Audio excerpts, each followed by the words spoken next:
estimados? Bueno, hice este video con la intención o el objetivo de ir trabajando lo que alcanzamos a ver del método científico el día jueves y como un adelanto para lo que vamos a ver este tema el día martes.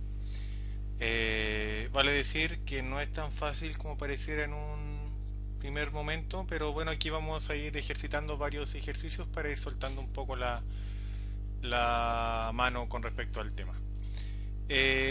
Bueno, ya vimos de método científico que es un procedimiento y como todo procedimiento lleva un cierto orden establecido, ¿verdad?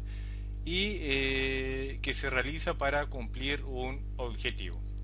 Se podría decir que tiene un objetivo general, ¿verdad? Que es el generar nuevo conocimiento científico y un objetivo secundario que sería aportar el conocimiento o resolver el problema específico que se está trabajando.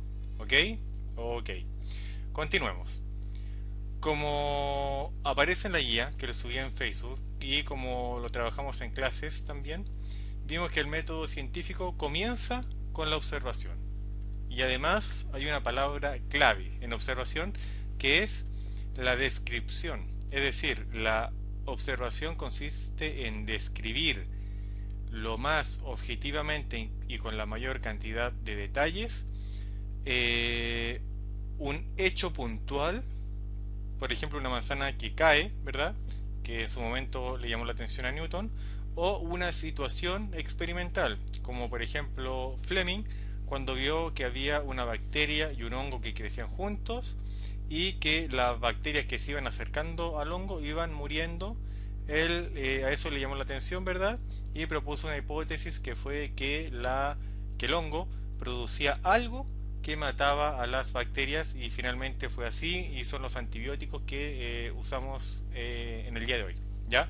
Entonces una observación es una descripción de una situación experimental, un hecho, y en la observación no solamente usamos la vista, sino los sentidos. Todo lo que nos entregue alguna información del entorno nos va a permitir hacer observaciones.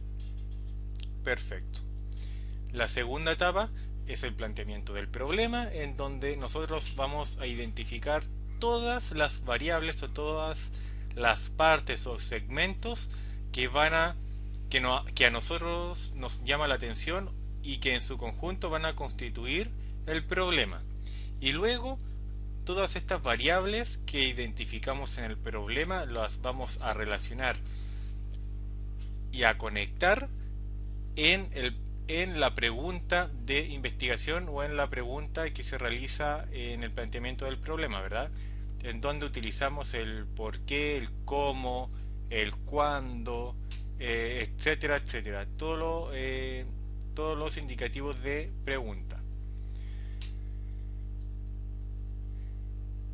Tercer punto, la hipótesis. Y aquí yo les dije que la palabra clave era la suposición. Y una hipótesis tiene una serie de características que le son propias y que la definen y que la caracterizan para ser considerada una hipótesis. Y estas características son las siguientes. Número uno, debe ser una proposición simple. Nos sirve una hipótesis de 3, 4 líneas que intenten colocar todos los tipos de variables y todos los tipos de respuestas de una, sino que debe ser lo más simple posible, lo más acotado y que trate de responder especialmente al problema que nosotros planteamos en la etapa anterior, en el planteamiento del problema. Y no debe ser planteada como una pregunta, ¿verdad? Porque es una posible respuesta, ni deseo.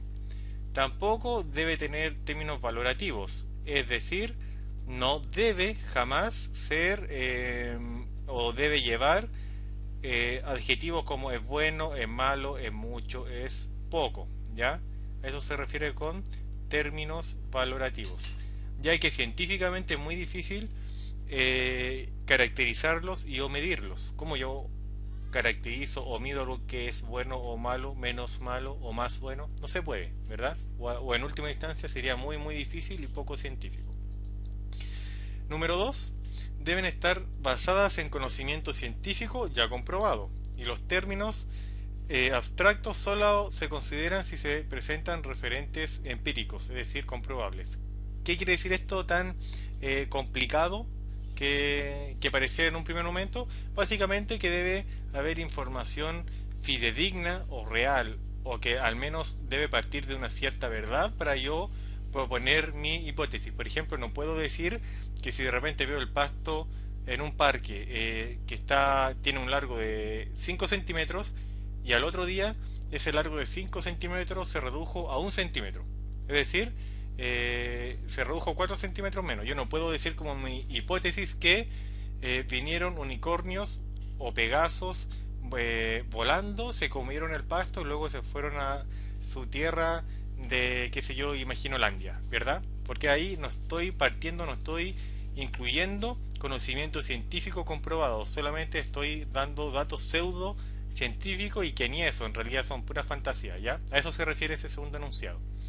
Tercer enunciado, o característica mejor dicho, en que las variables deben ser operacionales, es decir, y en lo posible siempre que se pueda, se deben medir kilogramos, en gramos, en volumen, es decir, ml, litros, etcétera, velocidad, la distancia que se recorre, siempre algo que yo pueda medir, que pueda cuantificar o semi-cuantificar, siempre es lo ideal, ¿ya? O lo deseable, mejor dicho.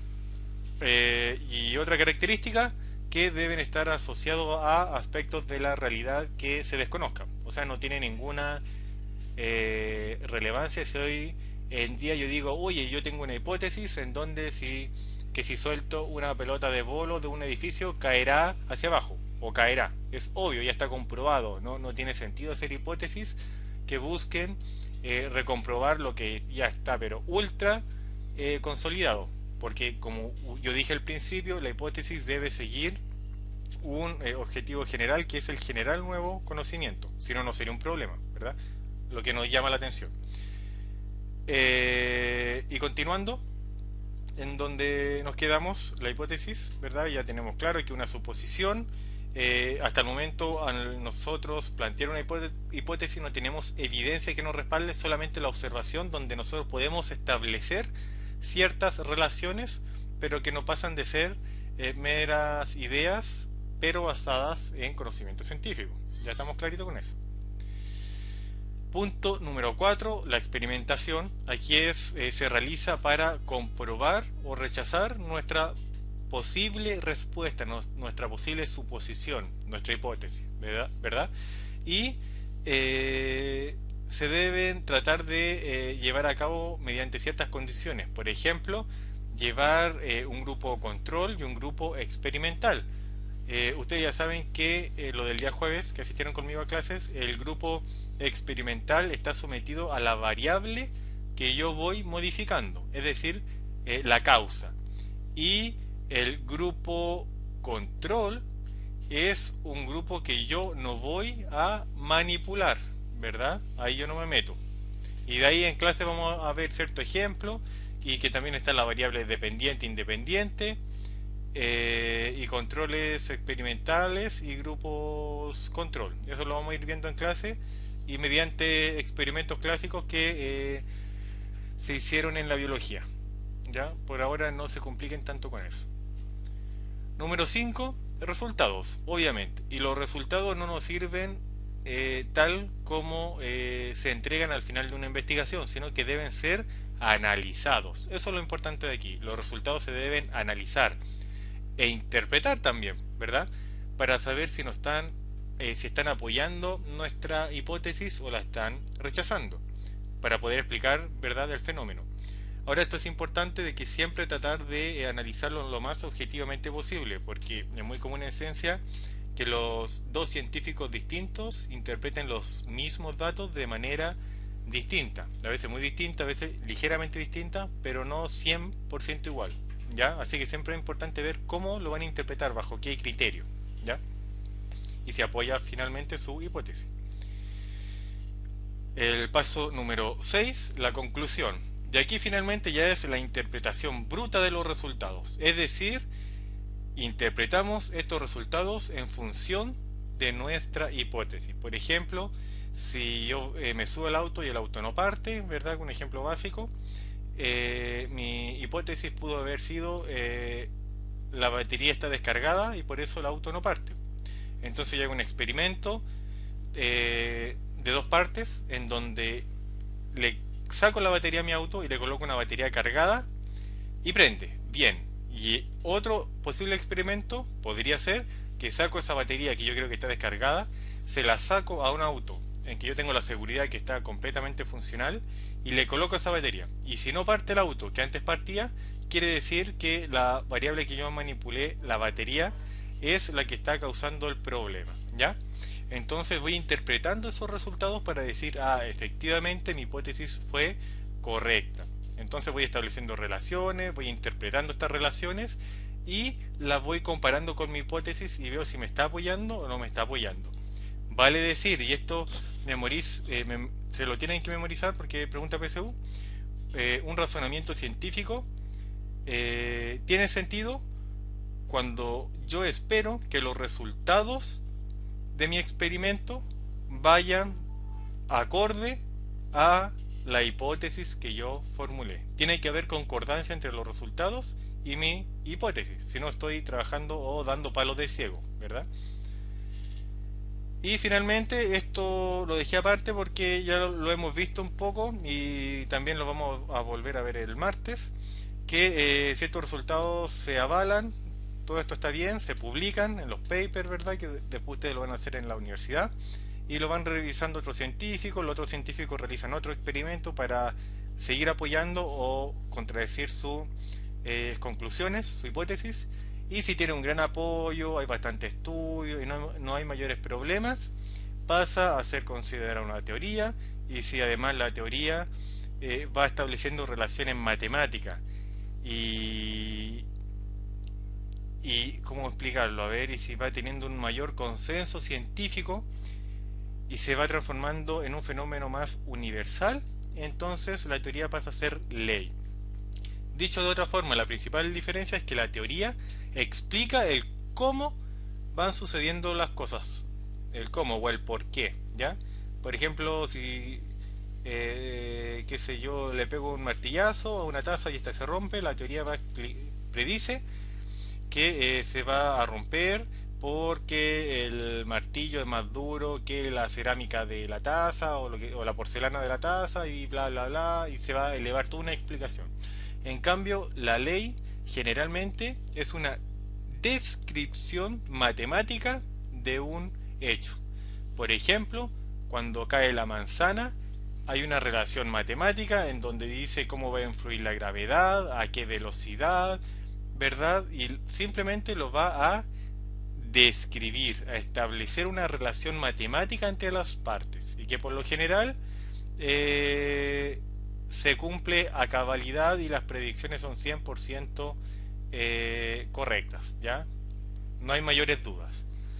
Pero ojo, eso no quiere decir que la teoría carezca de veracidad. Es súper veraz, hay harto estudio, toda una ciencia detrás, pero es muy difícil comprobarlo. Por ejemplo, la teoría de la evolución, tienen que comprobarse una serie de hipótesis y encajar a la perfección para que pase a ser una ley. Ahora vamos a realizar una serie de ejercicios simples y yo lo voy a ir resolviendo con ustedes para aclarar posibles dudas. Para comenzar, veamos este ejercicio. Dice, en Estados Unidos en 1970 un hombre joven saludable promedio producía unos 100 millones de espermatozoides por ml de semen. En la actualidad ese promedio ha descendido a alrededor de 60 millones. Aunque se desconoce la causa de este decremento, los bajos recuentos de espermios se han atribuido a diversos factores ambientales como consumo crónico de marihuana, abuso de alcohol y tabaquismo. Lo planteado anteriormente corresponde a ya. Aquí es un ejercicio relativamente sencillo, no tiene mayores problemas. Le está diciendo que antes los hombres producían una mayor cantidad de espermatozoides en contraste con los actuales que van produciendo menos. Preocúpense, chiquillos, entre paréntesis, ¿ya? Y les dicen que se desconoce la causa de este descenso.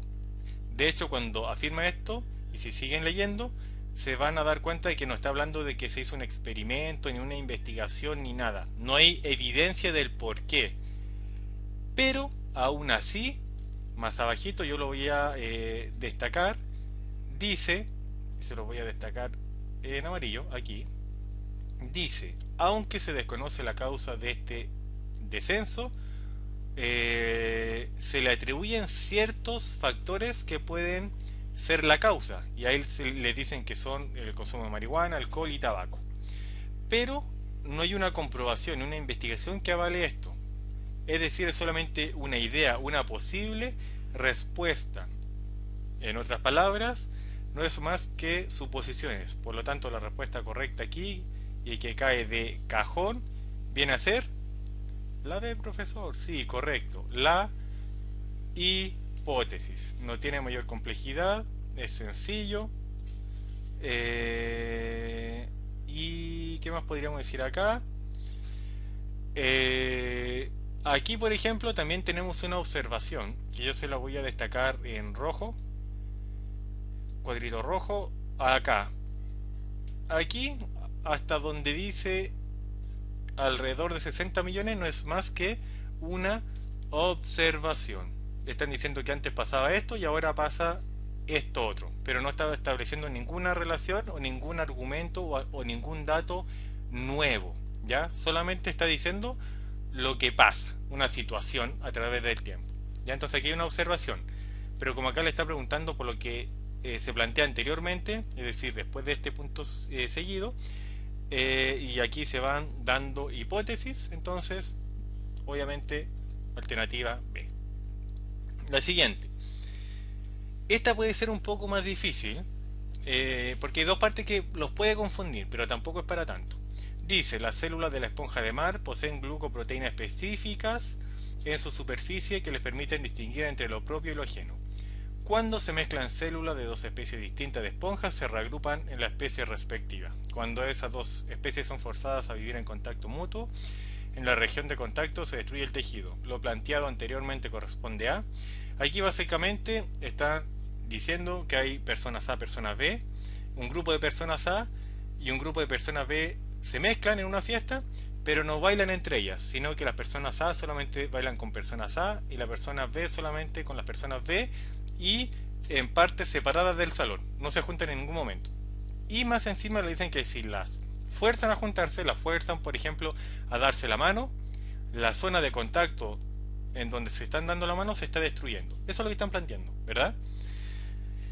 Y acá le preguntan, lo planteado anteriormente corresponde a, y si ustedes son despiertos, como yo sé que lo son, lo importante en este texto está justamente aquí. En esto que yo destaqué, no están haciendo más que dar una descripción. Están diciendo qué pasa en una situación experimental. Quizás lo que los puede hacer dudar es el comienzo, porque dicen, no, esto pareciera más una conclusión, más una hipótesis, etcétera.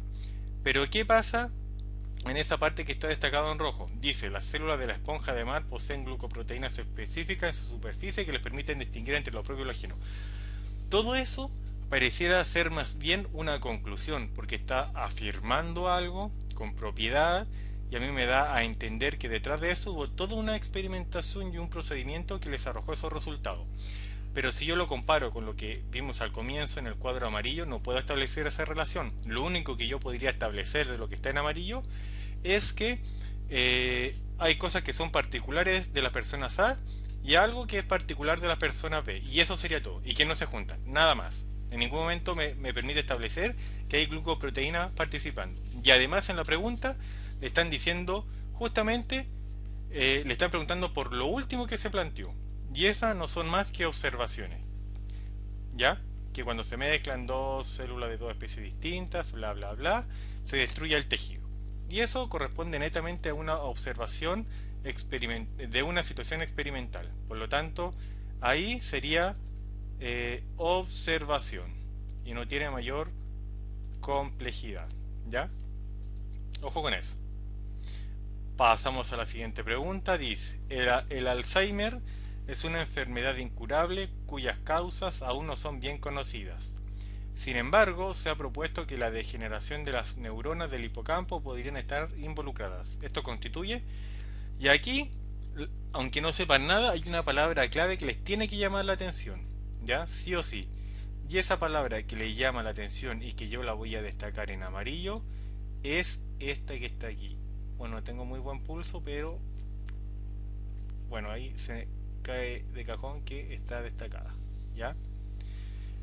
La, cuando dice la palabra propuesto, eso si nosotros buscáramos una posible respuesta, o la palabra que más se acerca es la suposición, porque cuando yo propongo algo y en el contexto del problema me lo está comentando sin ningún tipo de evidencia. Por lo tanto, una proposición o una propuesta que no tiene evidencia o sustento no es más que una suposición, ¿ya? Una posible respuesta. Y de hecho, fíjense que encaja perfectamente con la definición de hipótesis. Porque dice, y esto lo voy a destacar ahora destaquémoslo en rojo o en verde, ya para variar el color. Bueno, voy a empezar de aquí. Me equivoqué, culpa mía. Y sí, creo. A ver, sí. La parte que nos interesa y de donde comienza la hipótesis, ¿verdad? Es aquí. Se ha propuesto, bla, bla, bla, que la degeneración de las neuronas del hipocampo podría estar involucrada. ¿Verdad? Si se fijan, es una proposición simple, cortita y que tiene sustento científico, es decir, reconoce al hipocampo, reconoce que hay una relación con la degeneración o desgaste, por decirlo menos científico, de las neuronas y aún no hay evidencia que la sustente, pero es un conocimiento científico, real, no está formulada bajo la forma de pregunta, no hay palabras como el bueno, malo, ¿verdad? Es todo completamente objetivo. Quizás falta el tema de haber variables que se puedan medir, pero con eso cumple de todas maneras el criterio de hipótesis. Y obviamente la alternativa correcta acá sería una hipótesis. Hipótesis. Me quedó súper feo, pero no importa. Ya, pasamos entonces a la siguiente pregunta. Y esta tiene un grado de complejidad. Y aquí, qué bueno que Lucas le llamó la atención a esta pregunta y que me hizo volver a leerlo, si no lo hubiera pasado de largo. Así que bien, Lucas, se ganó un yumbito, un chocolate que se lo voy a dar más adelante. Bien, bien jugado. ¿Qué pasa aquí? Primero, ¿cuál fue mi pecado que ustedes no tienen que hacer en la PSU? Lean con cuidado, ya tómense el tiempo de leer, aunque estén cansados, estresados, igual, dense el tiempo de leer. ¿Qué pasó aquí? ¿O qué nos están diciendo? Dice, en humanos un accidente vascular encefálico puede causar la muerte de pequeños sectores o incluso de todo el cerebro. Cuando la causa de esta enfermedad es un coágulo en algún vaso sanguíneo importante, pueden comprometerse amplios sectores cerebrales al compararlo con derrames de pequeños vasos. La información entregada corresponde a. Aquí hay dos partes que hay que diferenciar claramente. La primera, que va desde aquí, donde dice en humanos, hasta donde dice cerebro. Esa es una primera parte. Y la segunda parte viene a estar establecida, es que acá justo me pilla como que están fusionados, pero no importa. Entonces, aquí hay una parte cuando dice en humanos un accidente vascular, bla bla, hasta cerebro.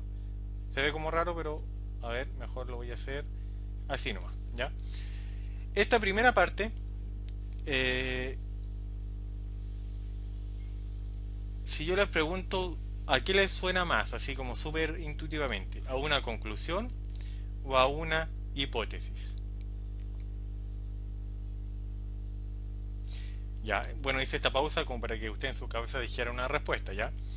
Pero suena y de hecho es una, eh, está planteando una conclusión. Profesor, ¿por qué no es una hipótesis? Porque una hipótesis, al ser una posición, eh, no está planteado como una verdad. Es decir, tendría que decir para que fuera hipótesis. En humanos, un accidente vascular encefálico, eh, o mejor dicho, para que tenga más sentido. En humanos, un accidente vascular encefálico podría estar causado por, ¿ya? En cambio aquí dice, en humanos, un accidente vascular encefálico puede causar la muerte de... Es decir, ya está estableciendo una realidad y con cierto fundamento. Y luego, el texto continúa diciéndonos que la causa de esta enfermedad es un coágulo en algún vaso sanguíneo importante. Pueden comprometerse amplios sectores al compararlo con derrames de pequeños vasos. Es decir, está diciendo que cuando hay un coágulo en un vaso sanguíneo grande, importante, se pueden comprometer grandes zonas del cerebro. No así cuando el derrame ocurre en vasos pequeños. En otras palabras, en todo este sector que está aquí, nos están hablando de que hay un análisis de estos resultados y se estableció una relación. Se estableció que cuando hay un accidente vascular en grandes vasos, hay mayores consecuencias que cuando se producen vasos de menor diámetro o menor importancia. Y toda esta relación y toda esta diferencia además va en estrecha relación a lo que se afirma en el comienzo de la oración. Es decir, hay una interpretación de los datos que van a sustentar la afirmación inicial. Y en su conjunto, esto es una conclusión. Profesor, ¿por qué no es una descripción o una observación? Fácil, porque si se fijan en todos los ejemplos anteriores donde la respuesta era observación, no había en ningún momento una interpretación. Solamente se estaba escribiendo o detallando lo que se observaba. En cambio aquí no, porque hubo un contraste, hubo una comparación, hubo una interpretación de esto. ¿Ya? Hubo en el fondo una relación de causa-consecuencia. Porque nos están diciendo cuándo todo el cerebro se ve perjudicado y cuándo no, o hay una menor probabilidad. Entonces hubo una interpretación de esto. No fue algo objetivo donde no hubo interpretación, ¿ya? Por lo tanto, por eso fue conclusión. Si hay interpretación, conclusión. Si no hay interpretación y es completamente una descripción objetiva, observación.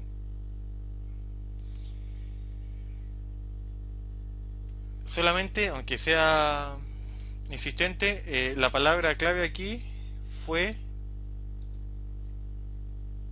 esta que está aquí. Porque cuando me dicen que al compararlo, a ella no me lo están describiendo, sino que están yendo más allá, lo están interpretando, están sacando información para apoyar una idea que ellos tenían. ¿Ya? Y perfectamente un experimento puede ser comparar datos, ¿ya? Para sacar resultados. ¿Para qué? Para apoyar a una conclusión, que es lo que se está planteando aquí. Así que alternativa a conclusión. Bien, Luca. Un aplauso para Luca. Ya. Sigamos.